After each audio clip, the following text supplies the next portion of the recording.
L'opposition, c'est un rôle parfois difficile, c'est vrai, puisque on a peu de prise sur les décisions qui sont mises en œuvre, puisque le fonctionnement traditionnel des instances font qu'on ne demande pas finalement aux élus d'opposition de participer réellement aux décisions.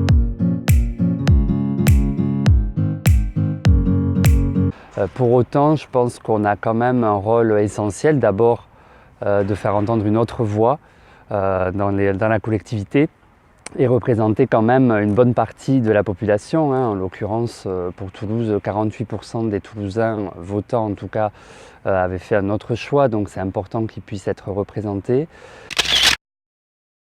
Au-delà, on a quand même un rôle de vigilance et de proposition qui peut quand même être utile. Pour alerter, ça passe soit par des habitants, des associations qui peuvent nous interpeller et s'appuyer à un moment donné sur des élus d'opposition quand elles n'arrivent pas à faire entendre leur point de vue. Donc on est parfois un relais utile, je pense, pour faire entendre cette voix-là des habitants dans le conseil municipal, mais aussi par le travail qu'on va mener nous, d'analyse des délibérations en amont du conseil municipal. On peut repérer à un moment donné des choses qui questionnent ou méritent d'être soulevées. Et ça peut, à des moments donnés, faire évoluer une position ou obliger la majorité, en tout cas, à répondre à un questionnement qu'elles auraient pu vouloir masquer derrière leur puissance. C'est à la fois du travail de fond, et je pense que de ce point de vue-là, les élus écologistes sont reconnus en plus pour faire ce travail des dossiers qui permet de pouvoir repérer des choses qu'on peut soulever pour faire revenir la majorité sur la décision initiale. Et puis via évidemment les associations et les habitants, qui quand même sont aussi des relais essentiels pour aussi faire entendre la voix des habitants. C'est la difficulté, je trouve, des élus d'opposition, parce qu'on n'a jamais le même moyen de communication que la majorité, que ce soit les outils bien sûr de communication de la ville elle-même ou de la métropole, mais même au niveau presse, c'est pas toujours évident d'avoir la puissance, on va dire, de relais presse ou médias.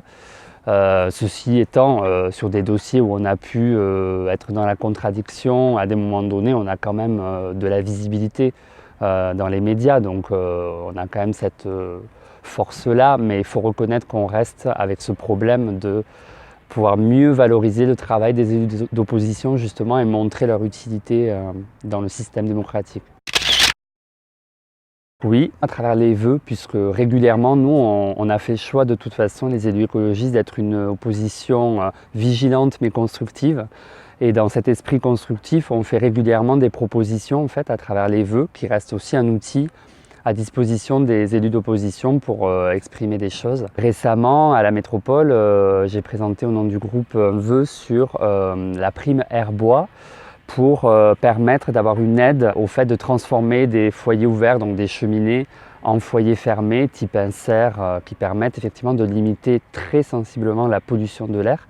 Et c'est un élément important sur notre territoire de pollution aux particules fines.